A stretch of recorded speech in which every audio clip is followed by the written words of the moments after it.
జ్ఞాని అడిగాడు, ఎందుకా కాకి నువ్వు ఎందుకు ఏడుస్తున్నావే అని. ఆ దేవుడు నన్ను నల్లగా పుట్టించాడయ్యా, నన్ను తెల్లగా పుట్టించేంత బాగుండేది.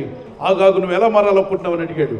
హంసలాగా తెల్లగా మారాలనుకుంటాను. అయితే ఒకసారి వెళ్ళి హంసను అడిగి చూడు, హంసకు మనశ్శాంతి ఉందేమో, డిప్రెషన్లో ఉందో సంతోషంగా ఉందో చూడమంటే హంస చెప్పింది, ఈ ప్రపంచంలో ఎన్నో రంగులు ఉండగా ఆ దేవుడు నాకు ఎందుకో ఒక తెల్ల రకం మాత్రం నా ముఖాన్ని పడిస్తాడు, నాకైతే మనశ్శాంతి లేదు. నేను ఏమనుకుంటున్నానంటే చిలకను చూడు, ప్యారెట్కి అనేక రంగులు ఉన్నాయి, ఈ తెల్ల రంగుతో బోరు కొట్టిందంట దాన్ని. కాకి చిలక దగ్గరికి వెళ్ళి అడిగింది, ఆనందంగా ఉన్నామంటే అసలు ఆ తప్పు చేసినట్టున్నాడు దేవుడు, అనేక రంగులు నాకు ఇచ్చాడు కాబట్టి వీళ్ళందరూ ఈ మనుషులు నన్ను పట్టుకొని పంజరాల్లో పెట్టేస్తున్నారు, నిన్ను ఎవడు పంజరంలో పెట్టడు, హ్యాపీగా తిరుగుతున్నావు, స్వతంత్రం ఉంది, నీకు ఫ్రీడమ్ ఉంది, నీలాంటి బతుకు నాకు లేదని బానిసైపోయానని నేను బాధపడుతున్నాను చెప్పి.